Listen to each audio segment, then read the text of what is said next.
The auction block stood eerily silent as Harriet Linden, her tattered dress barely concealing her 7-month pregnant belly, faced the crowd with eyes that had long since dried of tears. The year was 1876, and Shoshone City, Idaho, had seen its share of desperate sales, but never had a pregnant woman been put up for auction like cattle on market day. $5 for the woman, shouted a grizzled miner from the back, his voice carrying the stench of whiskey even from a distance. 10, called another, a ranch hand whose leering gaze made Harriet wrap her arms protectively around her unborn child. The auctioneer, a wiry man with yellowed teeth and cold eyes, grinned as he surveyed the growing crowd of men. "We've got ourselves a fine specimen here, gentlemen. Young, healthy, and giving you 2 for the price of 1. His callous laughter rippled through the crowd, some men joining in, others shifting uncomfortably. $15. Called out Bartholomew Slater, the largest cattle rancher in the territory, a man known for working his hands to death and treating women worse. "She'll make a fine addition to my household staff." His meaning was clear from the way his eyes roved over her figure, ignoring her condition. The auctioneer's gavel hovered in anticipation. $15 going once. "She's worth more than your whole ranch, Slater." The crowd parted as a tall figure stepped forward, his spurs jingling with each deliberate step. Heath Prescott stood with the confidence of a man who'd faced both death and life with equal resolve. His dark hair curled beneath the brim of his Stetson, and his blue eyes were fixed not on the crowd but on Harriet, seeing not merchandise but a human being in desperate straits. "What did you say to me, Prescott?" Slater growled, hand moving instinctively toward his holster. Heath didn't flinch. "I said she's worth more than everything you own, Slater, and I'll pay $200 to prove it." Gasps rippled through the crowd. $200 was enough to buy several prime horses or a decent parcel of land. The auctioneer's eyes widened with greed. $200. Do I hear more? Slater's face contorted with rage, but even he couldn't justify spending more on a pregnant woman, no matter what his intentions had been. "She ain't worth that," he spat, before stalking away. "Sold." The auctioneer's gavel came down with finality. "To Mr. Heath Prescott for $200. As Heath approached the auction block, Harriet regarded him with wary eyes. She had learned the hard way that men's kindness often came with unbearable prices. "Madam," Heath said quietly, offering his hand to help her down from the platform. "My name is Heath Prescott. I own a small spread north of town. You'll have a safe place to stay there until you decide what you want to do next." Harriet hesitated before taking his hand. "Why would you pay so much for someone like me?" she whispered, her voice rough from disuse. Heath's eyes softened as he carefully helped her down. "Because no person should ever have a price tag, madam, especially not someone carrying new life." As Heath led Harriet away from the auction block, whispers followed them through Shoshone City's dusty Main Street. But for the first time in months, Harriet walked with her head high, her hand resting on her swollen belly, wondering if perhaps fate had finally shown her a small measure of kindness. The journey to Heath's property was made in relative silence. Heath occasionally pointed out landmarks or offered brief comments about the weather, but he seemed to understand Harriet's need for quiet reflection. For her part, Harriet was still trying to comprehend the sudden change in her circumstances. Just hours before, she had been the property of a cruel man who had decided to sell her, when he discovered her pregnancy, a pregnancy he himself had caused before abandoning her. Heath's ranch came into view as they crested a small hill. It wasn't grand by any means, a modest cabin with a barn and corral nearby, a small garden plot, and pasture-land stretching behind. Several horses grazed peacefully in the distance, and smoke curled invitingly from the cabin chimney. "It's not much," Heath said with a hint of self-consciousness, "but it's home." "It looks wonderful," Harriet replied honestly. After months of uncertainty and fear, the simple homestead appeared like paradise. As they approached, the cabin door swung open, and an older woman with silver-streaked hair and kind eyes stepped out. "Mrs. Abernathy," Heath called. "This is Miss Harriet. She'll be staying with us for a while." The woman surveyed Harriet with a quick, assessing glance that took in her pregnant condition, the bruises on her wrists and the exhaustion in her eyes. But there was no judgment in her expression, only compassion. "Well, it's about time we had another woman around here, Mrs. Abernathy said briskly. "Come in, dear. I've got stew simmering and you look like you could use a good meal." Harriet found herself ushered into the cabin, which was simple but clean and warm. The main room served as both kitchen and living area, with a stone fireplace, a solid wooden table, and several comfortable-looking chairs. Through an open door, she glimpsed a small bedroom. "You'll stay in here," Mrs. Abernathy said, leading Harriet to the bedroom. "Heath can bunk in the loft above the kitchen." "I couldn't possibly take your bedroom," Harriet protested. "It's not mine, dear. I have my own little cabin just beyond the garden. I come by to cook and help Heath with the housekeeping. He'd live like a wild man otherwise." She smiled fondly. "Heath saved me too," Mrs. Abernathy continued softly. "My husband died 3 years ago, leaving me with debts I couldn't pay. Heath offered me work and a place to stay. He's a good man, Miss Harriet. One of the few." Harriet sank onto the edge of the bed, suddenly overwhelmed. "I don't understand why he would help me. He doesn't even know me." "Some people don't need reasons to do the right thing," Mrs. Abernathy replied. "Now, let's get you something to eat and then you should rest. Everything else can wait until tomorrow." That night, lying in a real bed for the first time in months, Harriet listened to the unfamiliar sounds of the ranch, the distant nickering of horses, the soft hooting of an owl, the creak of the cabin settling. Her hand rested on her rounded belly, feeling the reassuring movements of her child. "We're safe for now, little one," she whispered. "But we can't stay. We'll just rest a while and then find our own way." Despite her determination, tears slipped down her cheeks, not tears of despair this time, but of relief and lingering fear. Whatever Heath Prescott's motivations, she had learned the hard way not to trust in sudden kindness. Outside her door, Heath paused, a spare blanket in his arms. He had heard her soft sobs and the whispered words to her unborn child. His jaw tightened with anger at whoever had put such fear and distrust into this woman. But he knew better than to intrude on her privacy. Instead, he quietly continued to the loft ladder, determined to prove through actions rather than words that his help came with no hidden price.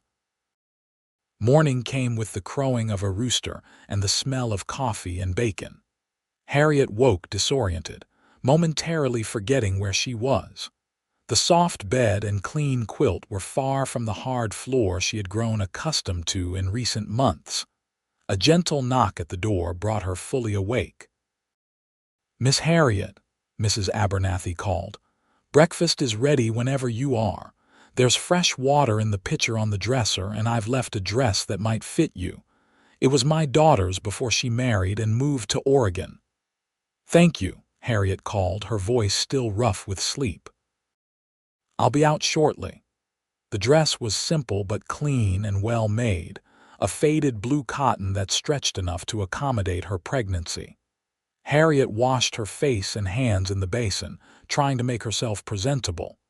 When she finally emerged from the bedroom, she found Heath and Mrs. Abernathy already seated at the table. Heath stood immediately. "Good morning, Miss Harriet. I hope you slept well." "Better than I have in a long time," she admitted, taking the seat Mrs. Abernathy indicated. "Thank you for your hospitality." "You're welcome to stay as long as you need," Heath said, passing her a plate of eggs and bacon. "Mrs. Abernathy has agreed to help with anything you might need for your condition." Harriet noticed his slight discomfort at mentioning her pregnancy directly, and it somehow made her feel better. A man with dishonorable intentions wouldn't be embarrassed by such things. "That's very kind, but I won't impose for long," she said, focusing on her plate. "Once I've regained my strength, I'll find work somewhere." Heath exchanged a glance with Mrs. Abernathy. "There's no rush," he said gently. "And there's plenty you can do here if you're determined to earn your keep, though I don't expect it." "I won't be a charity case," Harriet said firmly. "I can work. I've done housekeeping, cooking, and sewing. I can even help with the garden." "Well, my sewing is terrible," Heath admitted with a small smile. "And the garden could use a woman's touch. Mrs. Abernathy is getting too old to bend over those rows all day." "Watch who you're calling old, young man," Mrs. Abernathy huffed, but her eyes twinkled. "Though he's right about my knees. They aren't what they used to be." For the first time in months, Harriet felt a smile tug at her lips. "I'd be happy to help with the garden." After breakfast, Heath excused himself to tend to the horses, and Harriet insisted on helping Mrs. Abernathy with the dishes. "How did you end up on that auction block, if you don't mind my asking?" Mrs. Abernathy asked quietly as they worked, Harriet's hand stilled in the wash basin. "It's not a pleasant story. Few true stories are, in my experience," the older woman replied. Harriet took a deep breath. "I was working as a housekeeper for a man named James Hollister in Boise. He took advantage of his position. When I discovered I was with child, he accused me of stealing to cover his shame and had me arrested." Her voice grew bitter. "The sheriff was his friend. They decided selling me at auction would recoup the money I supposedly stole and teach me a lesson about proper behavior." Mrs. Abernathy's face hardened. "Despicable men. Unfortunately not uncommon. And the father of your child, Hollister himself, though he denied it. He was a widower, respected in town. No one would believe a mere servant over him." Harriet's hands cradled her belly protectively. "But this child is innocent, and I'll do whatever necessary to give it a proper life." "You're a brave woman, Harriet Linden," Mrs. Abernathy said softly. "And you've found yourself in one of the few safe harbors in this territory.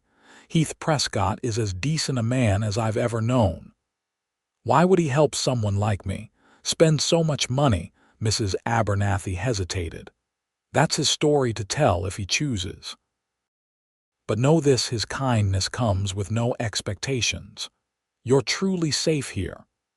Later that morning, Harriet ventured out to the garden, eager to feel the sun on her face after months of confinement. She found the plot well laid but somewhat neglected, with weeds threatening to overtake the vegetables. Kneeling carefully, mindful of her condition, she began to pull the intruders from around the carrots and beans. The work was soothing, grounding her in the present moment rather than her fears about the future.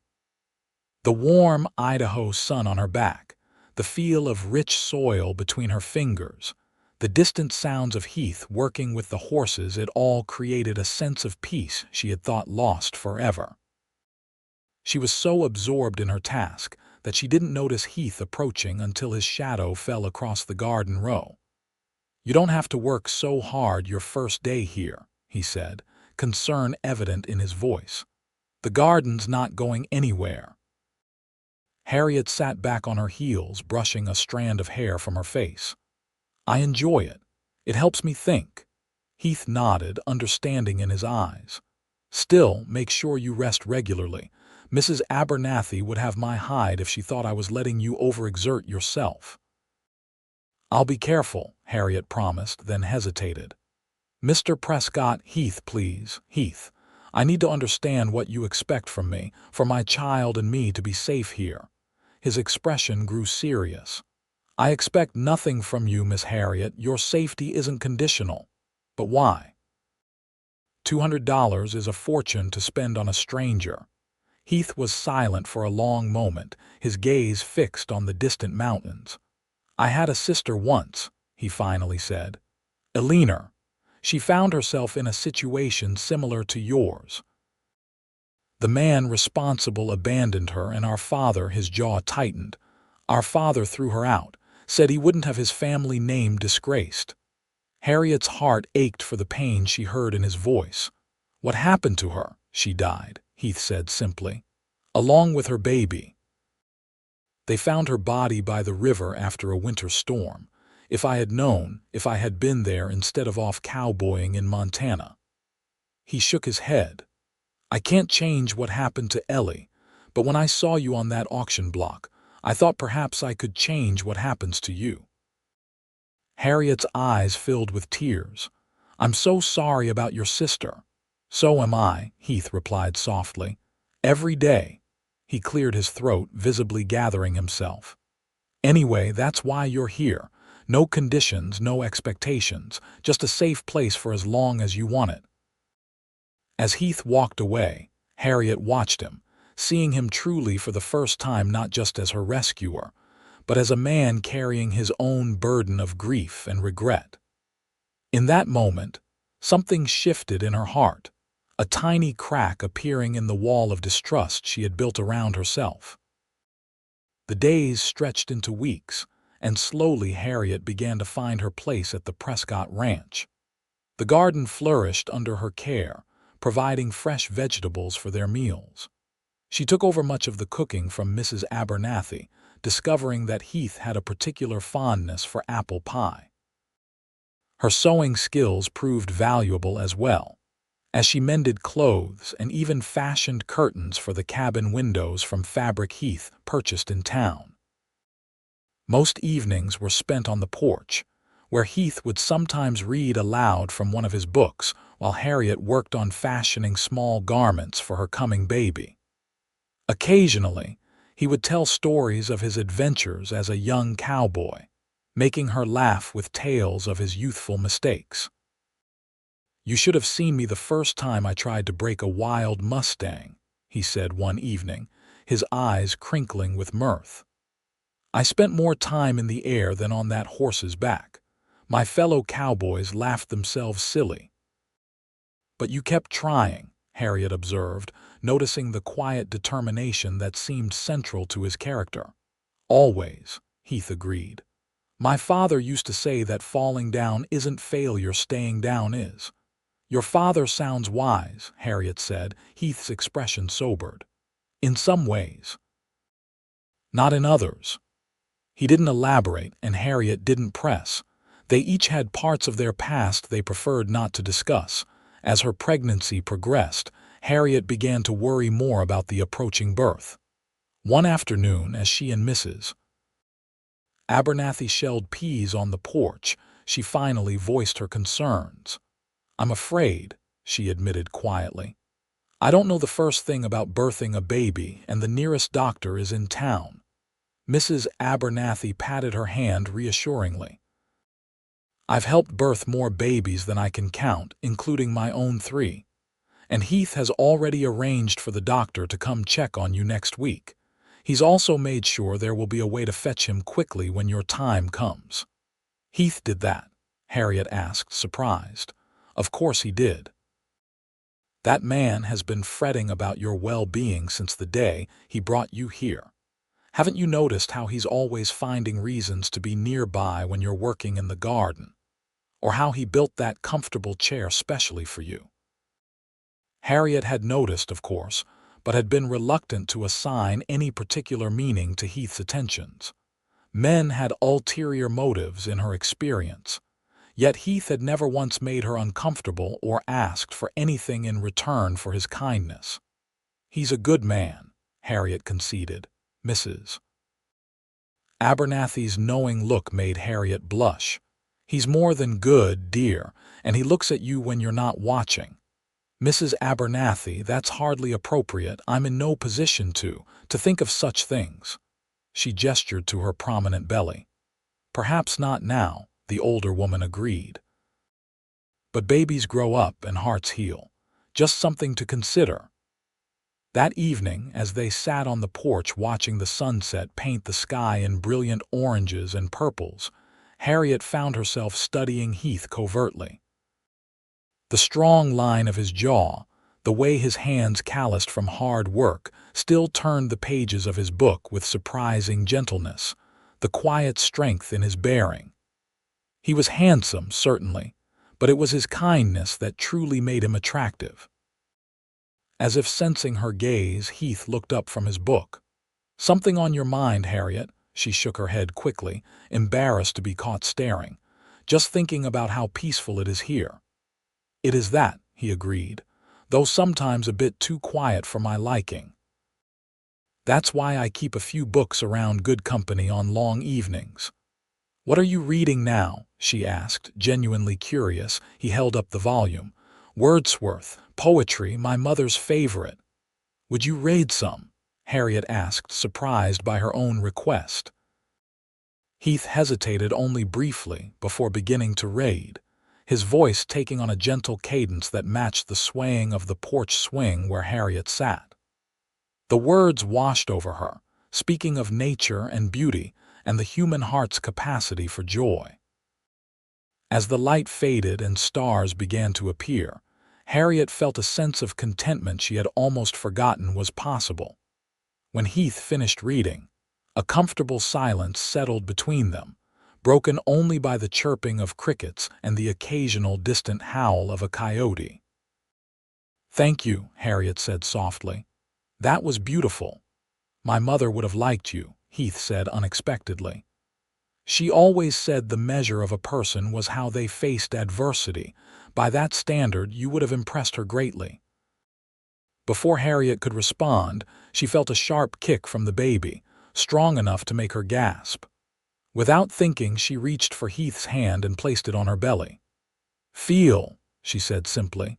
Heath's eyes widened as he felt the strong movements beneath his palm. A look of wonder crossed his face, and for a moment, they were connected by the miracle of new life stirring beneath their joined hands. The intimacy of the moment suddenly struck Harriet, and she withdrew her hand, blushing deeply. "I'm sorry, I shouldn't have." "Don't apologize," Heath said, his voice rough with emotion. "Thank you for sharing that with me." That night, lying in bed, Harriet acknowledged what she had been trying to deny for weeks. She was falling in love with Heath Prescott. The realization should have frightened her, given her past experiences and current situation, but instead it filled her with a bittersweet ache. She knew nothing could come of such feelings. What man would want a woman carrying another man's child? But she could no longer pretend they didn't exist. Unknown to Harriet, across the cabin in his loft bed, Heath was having similar thoughts. The feel of the baby kicking beneath his hand had stirred something profound in him, awakening desires for family and connection he had long suppressed. He had already grown to admire Harriet's strength and resilience, to enjoy her quiet company and gentle humor. Now he found himself imagining a future he had no right to claim, one where Harriet and her child remained at the ranch permanently, not as guests but as family. "You're a fool, Prescott," he muttered to himself in the darkness. "She deserves a fresh start, not a life tied to a man who reminds her of the worst time in her life." Still, as sleep finally claimed him, Heath's dreams were filled with images of Harriet's smile and the sound of a child's laughter echoing across the ranch. The following week brought Dr. Nathaniel Thompson to the ranch, a kindly older man with a salt and pepper beard and gentle hands. He examined Harriet thoroughly, nodding with satisfaction. "Everything appears to be progressing normally, Miss Linden. The baby is in the proper position and you seem healthy despite your recent hardships." He glanced briefly at Heath, who hovered anxiously nearby. "I would estimate another 5 to 6 weeks before your due date." "And will you be able to come when the time arrives?" Harriet asked anxiously. "Mr. Prescott has made arrangements for a rider to fetch me as soon as labor begins, Barring any emergencies elsewhere, I'll be here, and Mrs. Abernathy is more than capable of assisting if I'm delayed." The doctor patted her hand reassuringly. "Try not to worry. Women have been bringing babies into this world since the beginning of time." After the doctor departed, Heath found Harriet sitting in the garden, her expression pensive. "Everything all right?" he asked, settling beside her on the wooden bench he had built specifically so she could rest while gardening. "Just thinking about what happens after," she replied. "The baby will need so many things: clothes, a cradle, diapers. And I'll need to find work that allows me to keep my child with me." Heath was quiet for a moment. "I've been meaning to talk to you about that," he finally said. "There's no reason you can't stay here, Harriet. The ranch is doing well, and having you here has made it more of a home than it's ever been." Hope flared briefly in Harriet's heart before she tamped it down. "That's very generous, but I can't impose indefinitely. You've already done more than enough." "It's not an imposition," Heath insisted. "Having you here, it's been good, for the ranch, for me." He cleared his throat awkwardly. "As for the baby's needs, I took the liberty of ordering a few things from the mercantile in town. They should arrive next week." Harriet stared at him in astonishment. "You ordered baby things?" "Nothing fancy," Heath said quickly, misinterpreting her surprise as displeasure. "Just some flannel for diapers, a bit of yarn for booties. Mrs. Abernathy said she'd teach you to knit them if you don't already know how, and some lumber for a cradle. I thought I might build it myself if you don't mind." Tears welled in Harriet's eyes, spilling over before she could stop them. Heath looked alarmed. "I'm sorry," he said hastily. "I overstepped. You don't have to accept any of it." "No," Harriet managed through her tears. "I'm not upset. I'm just overwhelmed by your kindness. No one has ever cared for me this way." Hesitantly, Heath reached out to take her hand. "You deserve kindness, Harriet. You deserve much more than you've been given." Their eyes met, and for a moment words seemed unnecessary. Something shifted between them, an acknowledgement of feelings that had been growing steadily since her arrival at the ranch. The moment was interrupted by Mrs. Abernathy calling them for dinner, but the connection remained, a fragile bridge spanning the distance between their separate pasts and what might become a shared future. That night, unable to sleep, Harriet slipped outside to gaze at the stars. The night was mild, the sky impossibly clear, with stars scattered like diamonds across the velvet darkness. She breathed deeply, filling her lungs with the scent of sage and pine. "Couldn't sleep?" Heath's voice came softly from the shadows of the porch. Harriet turned, not entirely surprised to find she wasn't alone. "The baby is restless tonight. I thought some fresh air might help." Heath moved to stand beside her, careful to maintain a respectful distance. "My mother used to say that nighttime was when the soul could speak without interruption." "Your mother sounds like she was a wise woman." She was. There was a wealth of love and loss in those two simple words. "Will you tell me about her?" Harriet asked. Heath was quiet for so long that Harriet thought he might not answer. Then, softly, he began to speak, sharing memories of a gentle woman who had loved poetry and wildflowers, who had taught him to read by lamplight, and who had died too young from a fever that swept through their town when he was 15.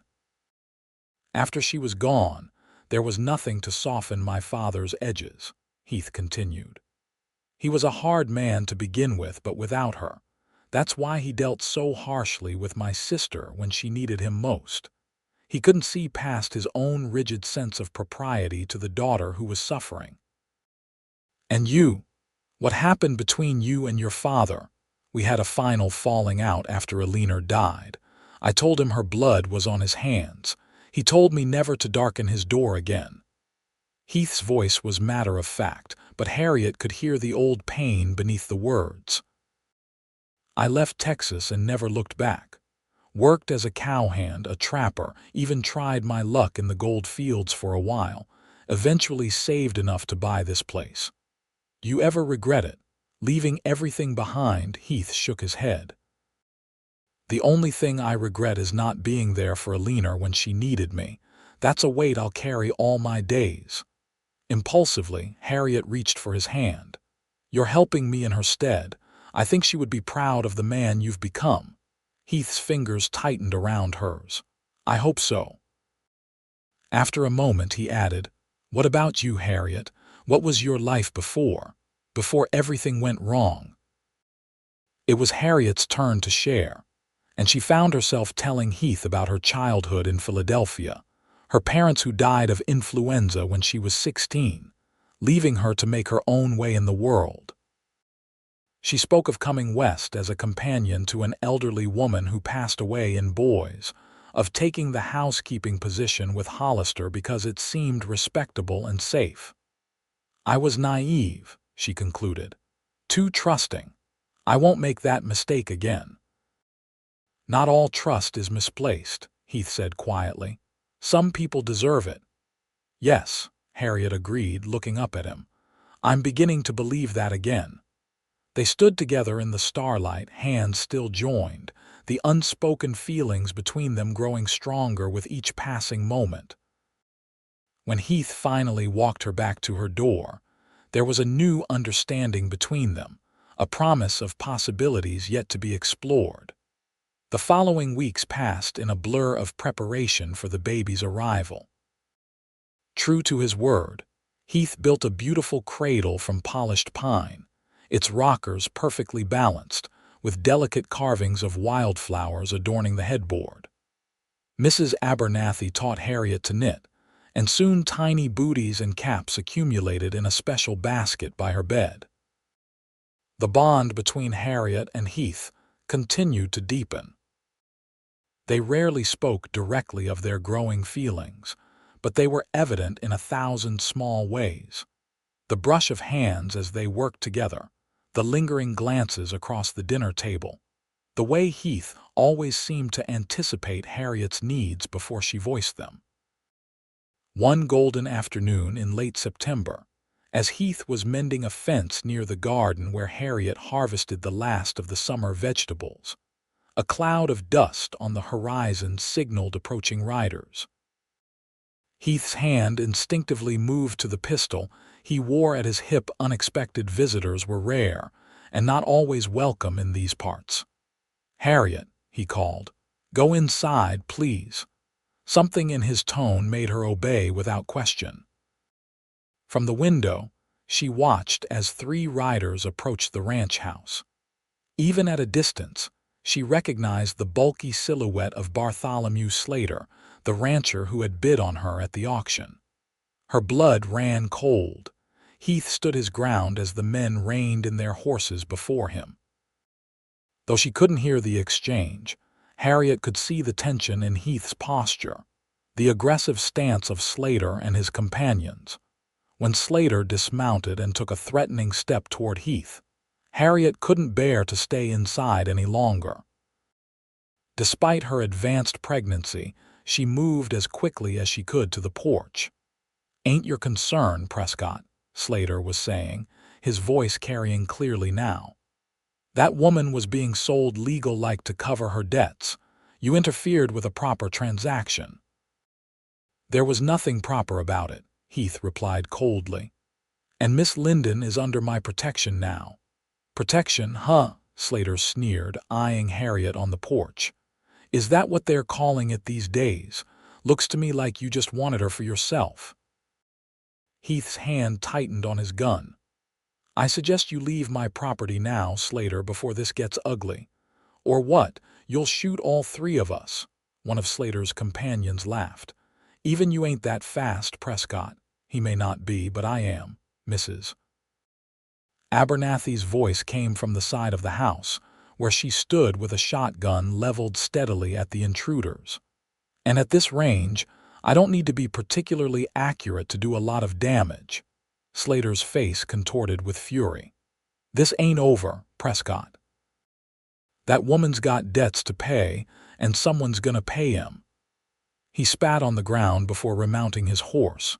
"Enjoy your protection while it lasts, lady."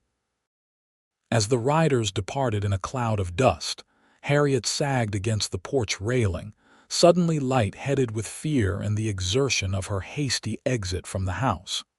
Heath was at her side in an instant, his arm around her waist supporting her. "Are you all right?" he asked urgently, leading her to a chair. "Yes," Harriet managed, though her heart was still racing.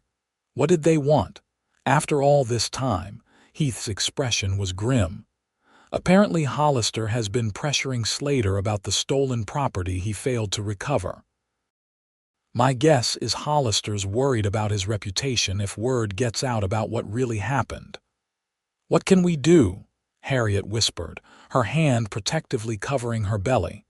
"We'll be vigilant," Heath said firmly. "I'll speak with the sheriff tomorrow, make sure he knows the truth of the situation, and I won't leave you unprotected again." Mrs. Abernathy joined them on the porch, the shotgun still in her capable hands. "I'll stay here at the main house tonight," she announced. "And every night until that baby arrives. Those cowards won't try anything with both of us standing guard." That night, as promised, Mrs. Abernathy slept in the main bedroom, insisting that Harriet take Heath's loft space where she would be less accessible to any intruders. Heath himself set up a bedroll by the front door, his rifle within easy reach. Unable to sleep, Harriet called softly down from the loft, "Heath, are you awake?" "Yes," came his immediate response. "Do you need something?" "Just, thank you for standing up to them, for everything." There was a pause before Heath replied, his voice low and intense. "I would do anything to keep you safe, Harriet. Anything." The simple declaration hung in the air between them, weighted with meaning that transcended their current circumstances. In that moment, Harriet knew with absolute certainty that what she felt for Heath Prescott was love, not gratitude, not dependency, but genuine, soul-deep love. And for the first time, she allowed herself to hope that perhaps he might feel the same. The following day, Heath rode into town to speak with Sheriff Miller, leaving Mrs. Abernathy armed and vigilant at the ranch. When he returned late in the afternoon, his expression was troubled. "What happened?" Harriet asked as soon as he entered the cabin.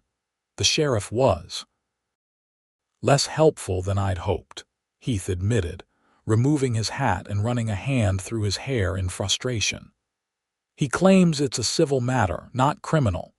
Says Hollister has paperwork showing you were legally indentured to him to pay off debts, and that he has the right to seek compensation." Harriet's face paled. "That's not true. I never signed any such agreement." "I believe you," Heath assured her, "but it's your word against his, and he's a man of influence in boys." "What does this mean?" Harriet asked, fear clutching at her heart. "Can they take me back?" "No," Heath said firmly. "I won't let that happen. If necessary, we'll go somewhere Hollister and Slater can't reach you. Montana, maybe, or even California." The idea of leaving the ranch that had become her sanctuary made Harriet's heart ache, but the alternative was unthinkable. "I can't ask you to give up your home for me. This place is just land and timber, Harriet. It's not worth your safety or your freedom." Heath hesitated, then took her hands in his. "There is another option, though it might seem unconventional." Harriet looked up at him questioningly. "Marriage," Heath said simply. "As my wife, you would have legal protections that you lack now. Hollister's false claims of indenture would become irrelevant." Harriet's breath caught in her throat. "You would marry me, even knowing I carry another man's child." "That child will be a blessing no matter its parentage," Heath said with conviction. "And yes, I would marry you, Harriet, if you'll have me." His voice softened. "Though I had hoped to ask under more romantic circumstances, when you might believe it was for love rather than practicality." "Is it?" Harriet whispered. "For love?" Heath's blue eyes held her steadily. "Yes. I've loved you since I watched you kneel in that garden, determined to build a new life despite everything that had been taken from you. Your strength, your kindness, your gentle spirit, they've captured my heart completely." Tears filled Harriet's eyes. "I love you too," she confessed. "I've been afraid to admit it, afraid to trust again. But you've shown me every day what a good man truly is." Heath drew her gently into his arms, mindful of her pregnancy. "Then marry me, Harriet Linden. Not just for protection, but because we've found something rare and precious together." "Yes," Harriet whispered against his shoulder. "Yes, I'll marry you, Heath Prescott." Mrs. Abernathy, who had been pretending not to eavesdrop from the kitchen, let out a delighted whoop. "Well, it's about time. I was beginning to think I'd have to lock you two in the root cellar to get you to admit your feelings." Heath and Harriet broke apart, laughing through their tears, the shadow of Hollister's threats temporarily eclipsed by the brightness of their shared joy. 2 days later, they were married by the circuit preacher who happened to be passing through Shoshone City. It was a simple ceremony, attended only by Mrs. Abernathy, Dr. Thompson, who had become a friend, and a few neighboring ranchers with whom Heath had good relations. Harriet wore a dress of soft cream-colored muslin that Mrs. Abernathy had altered to accommodate her advanced pregnancy, with wildflowers in her hair instead of a veil. As they exchanged vows in the small town church, Harriet felt none of the fear or uncertainty she had expected. Instead, looking into Heath's eyes as he promised to love and cherish her, she felt only certainty and a deep, abiding peace. This was right. This was where she belonged. The celebration afterward was modest but joyful, with a meal at the town's only restaurant and a cake baked by Mrs. Abernathy. As the sun began to set, Heath and Harriet said their goodbyes and headed back to the ranch, now truly their shared home. That night, as they stood on the porch of the cabin, Heath swept Harriet into his arms with surprising gentleness. "What are you doing?" She laughed as he carried her toward the door. "Carrying my wife over the threshold," he replied with mock solemnity. "It's tradition." "I'm far too heavy in my condition," Harriet protested, though she made no move to escape his arms. "You're perfect," Heath corrected, kicking the door closed behind them. He set her carefully on her feet but kept his arms around her. "Absolutely perfect." Their kiss was tender, a promise of the life they would build together. When they finally parted, Heath rested his forehead against hers. "I never expected to find love again after losing my family," he admitted quietly. "You've given me a second chance at happiness, Harriet." "We've given each other that chance," she replied, her hand coming to rest on her rounded belly. "And soon, there will be 3 of us to share it." The weeks following their marriage were filled with a domestic happiness neither had dared to imagine.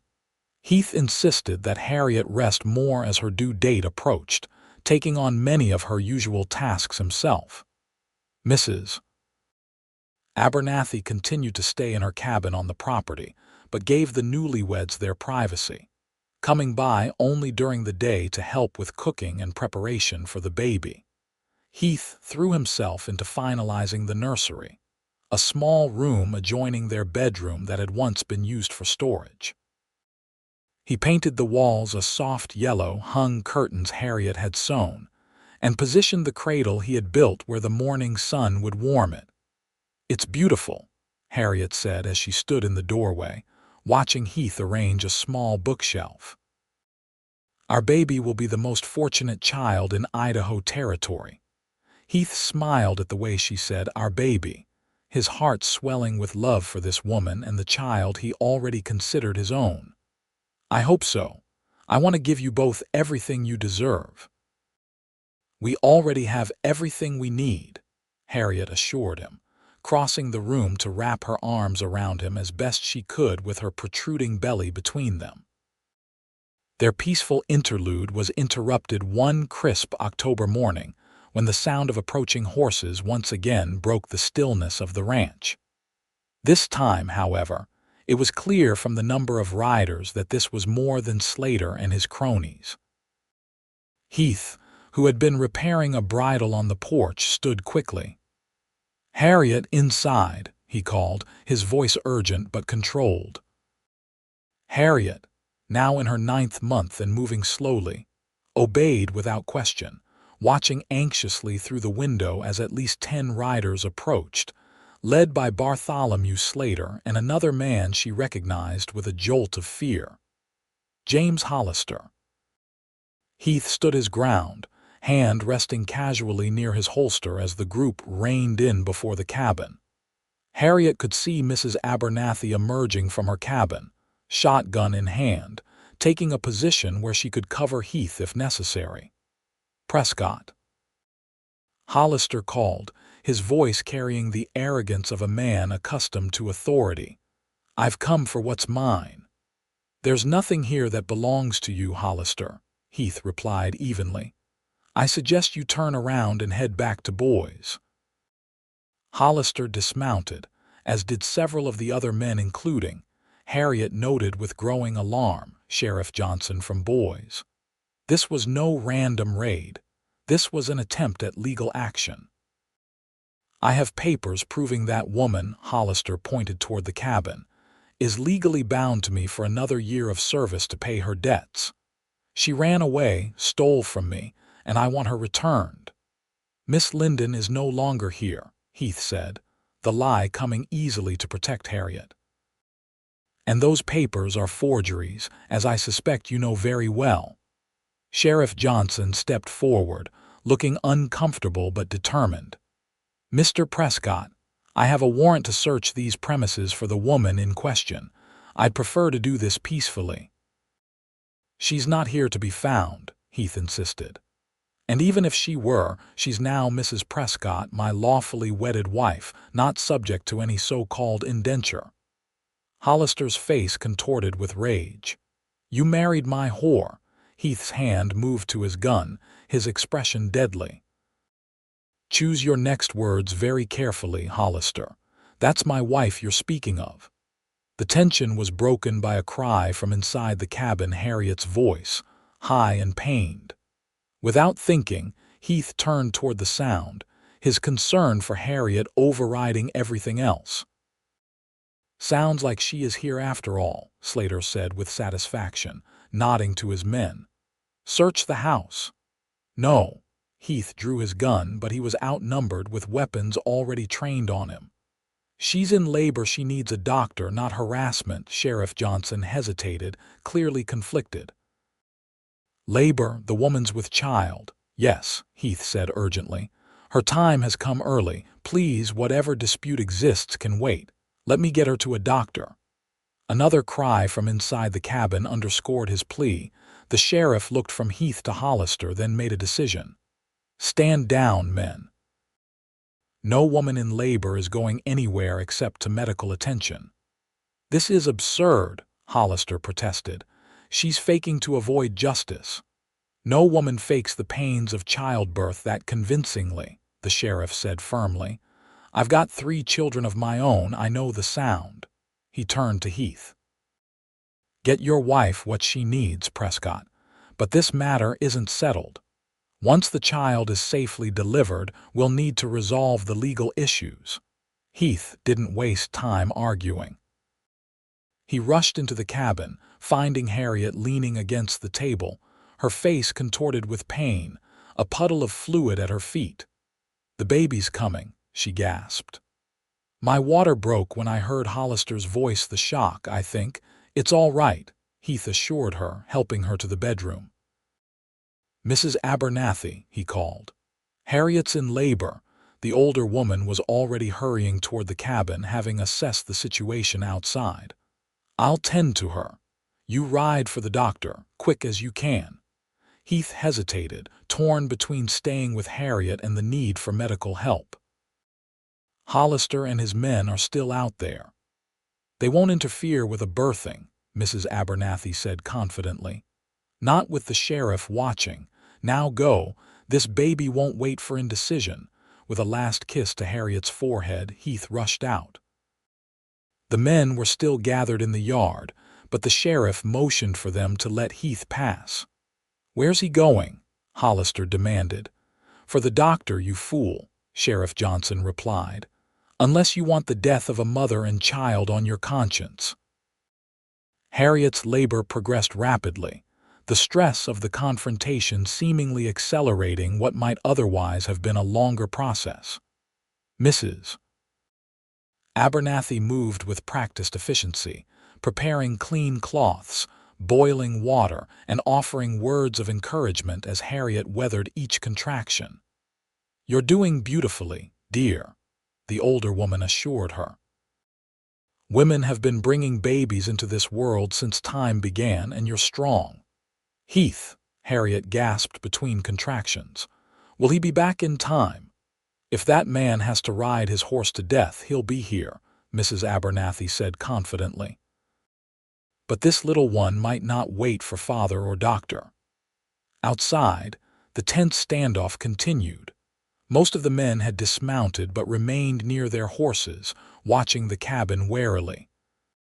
Hollister paced impatiently, while Sheriff Johnson maintained a position that made it clear he would not allow any interference with the birth taking place inside.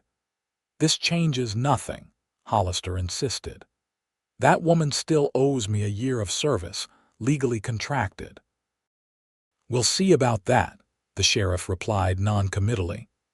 "Birth records will need to be registered, and that will require a full accounting of the mother's status." Hours passed, the sun beginning its westward descent, painting the ranch in golden hues. From inside the cabin came the intermittent sounds of Harriet's labor, each cry making the waiting men shift uncomfortably. Finally, as the sun touched the horizon, the thunder of approaching hooves announced Heath's return, accompanied by Dr. Thompson. They dismounted quickly, the doctor carrying his medical bag, both men hurrying toward the cabin without a glance at the waiting group. Inside, they found Harriet in the final stages of labor, her face flushed with exertion, her nightgown soaked with sweat. "Heath," she gasped, reaching for his hand. "You came back." "Wild horses couldn't have kept me away," he assured her, gripping her hand tightly. "Dr. Thompson is here. Everything's going to be fine." The doctor quickly assessed the situation. "You're fully dilated, Mrs. Prescott. With the next contraction, I want you to push with all your might." What followed was a blur of pain and effort for Harriet, anchored only by Heath's steady presence beside her, his hand in hers, his voice murmuring encouragement in her ear. When the final, overwhelming contraction came, she pushed with every ounce of strength she possessed. And then, miraculously, a new sound filled the room, the lusty cry of a newborn taking its first breath. "A boy," Dr. Thompson announced, lifting the squalling infant for the parents to see. "A healthy, strong boy." Tears streamed down Harriet's face as the doctor placed the swaddled baby in her arms. She looked down at the tiny, red face, the shock of dark hair, the perfect miniature fingers, and felt a love so powerful it took her breath away. "Heath," she whispered, turning to her husband. "Look what we did."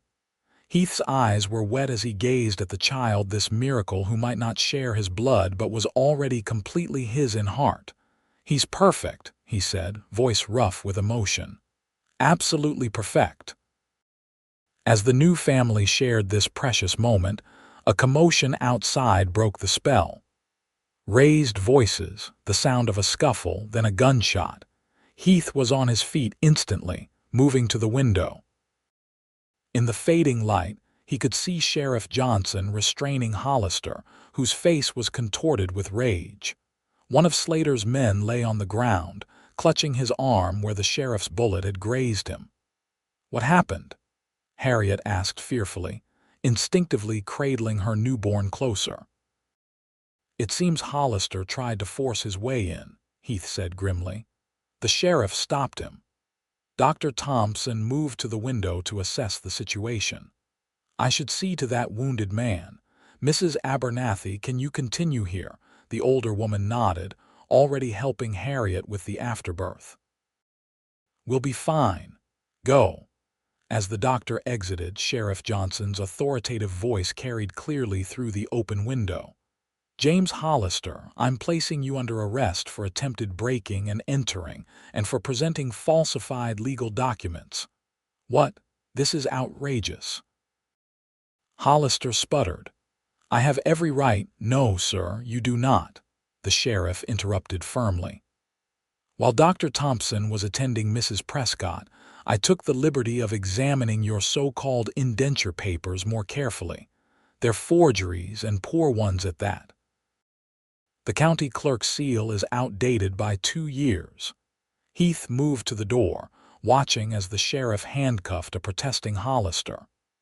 Furthermore, Johnson continued, I've received telegraph communications from Philadelphia confirming that Miss Harriet Linden, now Mrs. Prescott, is in fact the daughter of respected physician Dr. William Linden and his wife Margaret. Upon their deaths, she inherited a modest but adequate sum, making your claims of her indebtedness not only false but malicious. Harriet, hearing this from inside, gasped in surprise. How had the sheriff discovered her parentage? As if in answer to her unspoken question, a new voice joined the conversation outside a cultured, Eastern accent that Harriet recognized with a jolt of shock. I can confirm all of this, said the newcomer, stepping into view from where he had been waiting at the edge of the gathering. Miss Linden, Mrs. Prescott now, I understand, was never indebted to Mr. Hollister or anyone else. And who exactly are you? Slater demanded suspiciously. Reginald Foster, attorney at law, representing the Linden estate, the man replied crisply. I've been searching for Miss Linden for over a year, ever since her parents' solicitor in Philadelphia hired me to locate her regarding her inheritance. Heath turned to look at Harriet, who appeared as stunned as he felt. Did you know about this? He asked quietly. She shook her head, still cradling their newborn son.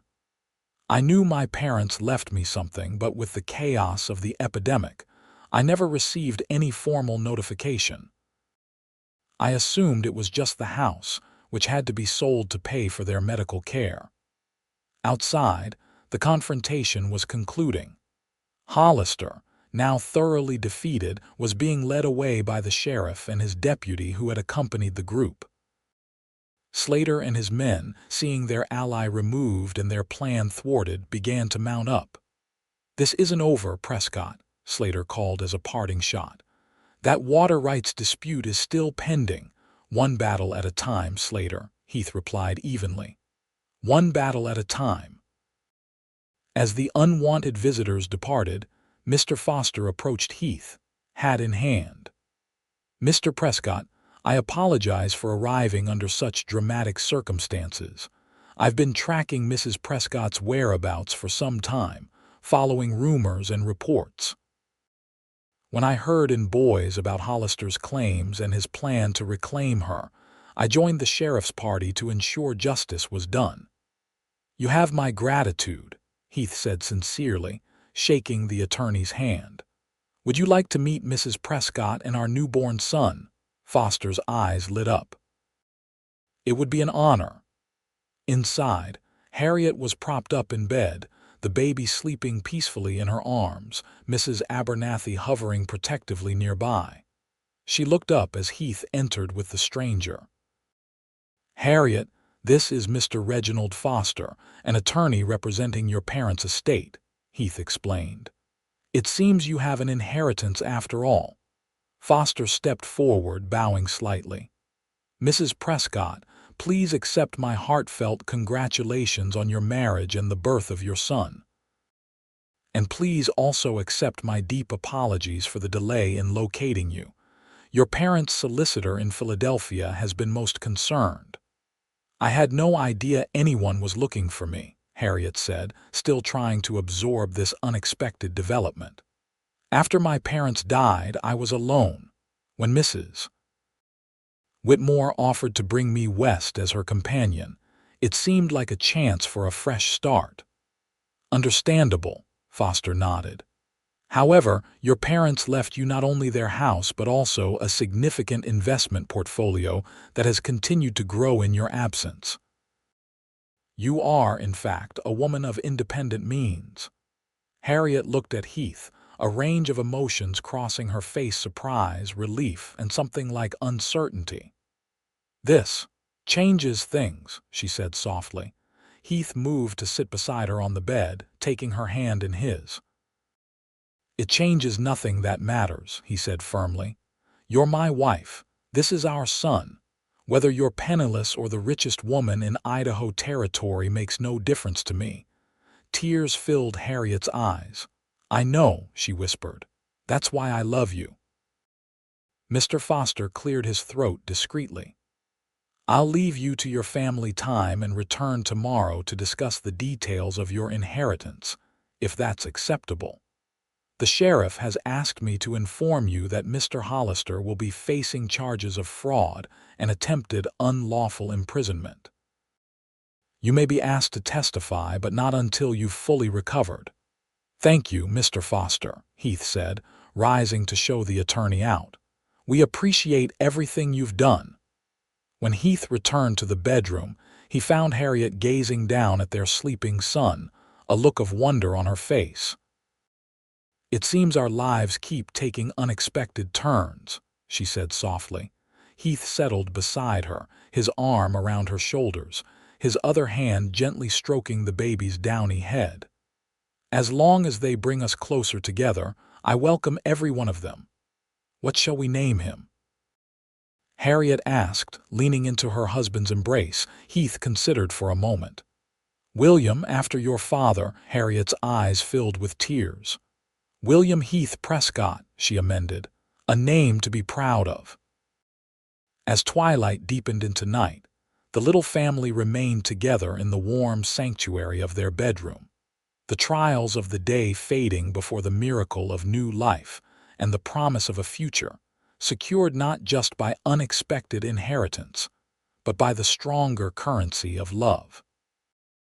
In the weeks that followed, the Prescott Ranch settled into a new rhythm centered around little William. Harriet recovered quickly from the birth, regaining her strength and embracing her role as both mother and wife with natural grace. Heath found himself enchanted by fatherhood, often carrying William around the ranch in a sling Mrs. Abernathy had fashioned, pointing out horses and cattle to the wide-eyed infant as though he could understand every word. The legal matters were resolved with surprising speed, thanks to Mr. Foster's efficient handling. Harriet's inheritance proved substantial enough to not only secure their future, but also to expand the ranch operations. After careful discussion, she and Heath decided to invest in better breeding stock and additional land, transforming the modest Prescott Ranch into one of the most promising operations in the territory. Bartholomew Slater, seeing the tide turn against his ally Hollister, who was sentenced to 2 years in the territorial prison for his fraudulent actions, quietly dropped his water rights dispute and avoided further confrontation with the Prescotts. As winter blanketed the Idaho landscape in pristine white, the ranch house became a haven of warmth and love. On Christmas Eve, with a fire crackling in the hearth and William sleeping peacefully in his cradle, Heath presented Harriet with a small package wrapped in brown paper. "What's this?" she asked, smiling as she accepted the gift. "Open it and see," Heath encouraged, his expression a mixture of nervousness and anticipation. Harriet carefully unwrapped the package to reveal a small leather-bound book. Opening it, she found it filled with Heath's handwriting poems, some she recognized from their evenings on the porch, others unfamiliar. "I've been collecting them for you," Heath explained, his voice soft with emotion. "The ones that made me think of you, that spoke of love and hope and new beginnings." Harriet's eyes filled with tears as she leafed through the pages, each poem carefully transcribed, some annotated with Heath's personal thoughts about why it reminded him of her. "This is the most beautiful gift I've ever received," she whispered, looking up at him with love shining in her eyes. "Thank you for seeing the real me, even when I was at my lowest." Heath took her hands in his. "I saw you for exactly who you are from the first moment, a woman of extraordinary strength and grace. Standing on that auction block, you held your head high despite everything. You were worth more than Slater's whole ranch then, and you're worth more than all the gold in these mountains now." Harriet leaned forward to kiss him, pouring all her love and gratitude into the gesture. When they finally parted, she rested her forehead against his. "I have something for you too, though it's not wrapped as nicely." She took his hand and placed it gently on her abdomen. For a moment, Heath looked confused, then understanding dawned on his face. "Are you certain?" Harriet nodded, joy illuminating her features. "Dr. Thompson confirmed it yesterday. Our family will grow by one more come summer." Heath's whoop of delight was loud enough to startle William awake, his tiny face scrunching in protest at the interruption of his slumber. Laughing, Harriet moved to lift the baby, cradling him close as Heath wrapped his arms around them both. His family the greatest treasure he could ever have imagined. Outside, snow continued to fall softly on the Prescott ranch, each flake a promise of renewal, of seasons changing and life continuing its miraculous cycle. Inside, warmed by love and the bright prospect of their future together, Harriet and Heath Prescott celebrated the journey that had brought them together, a journey that began with the extraordinary value one good man placed on a woman others had tried to reduce to mere property. As little William drifted back to sleep in his mother's arms, Heath whispered against Harriet's hair, "You know, sometimes I think about that day at the auction, how close I came to not being there." "But you were there," Harriet reminded him, leaning into his embrace. "You were there when it mattered most." "And I always will be," Heath promised, sealing his words with a kiss that spoke of all the years to come, years of love, family, and the home they had built together from the ashes of their separate pasts. In the spring of 1877, as new life burst forth across the Idaho landscape, Harriet gave birth to a daughter they named Eleanor Margaret, after Heath's sister and Harriet's mother. William, now an energetic toddler with his father's blue eyes and his mother's gentle smile, approached his new sister with solemn curiosity, eventually pronouncing her pretty in his limited vocabulary. The Prescott Ranch prospered, becoming known throughout the territory for its fine horses and Heath's fair business practices. Harriet, with her natural intelligence and the education her parents had insisted upon, kept the books and corresponded with Eastern buyers, expanding their market beyond local boundaries. Mrs. Abernathy remained a beloved fixture in their lives, though she insisted on maintaining her separate cabin, saying with a wink that young families need their privacy. She became grandma to William and Eleanor, spoiling them with cookies and stories, teaching them the names of wildflowers and birds just as she had once taught Heath.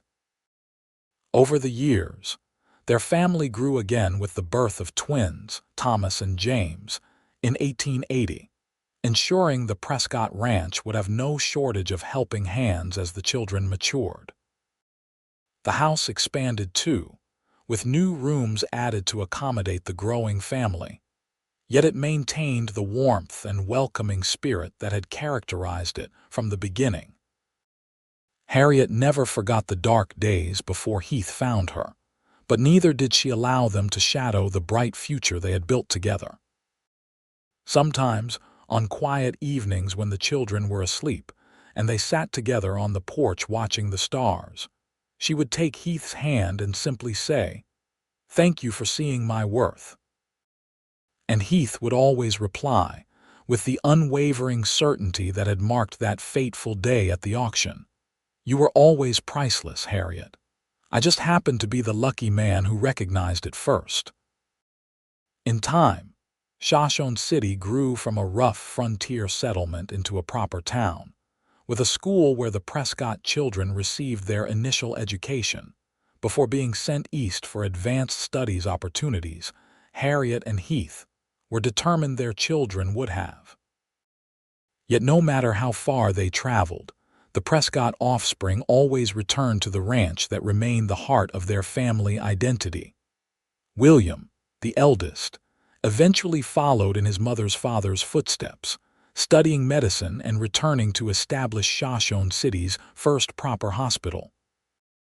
Alina became a teacher, passionate about ensuring that all children, regardless of background, received the education that had been her mother's salvation.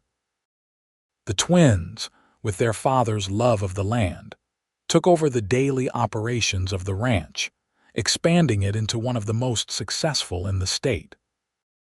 Through it all, the triumphs and challenges, joys and sorrows that make up any life, Heath and Harriet Prescott remained each other's steadfast support, their love deepening with each passing year.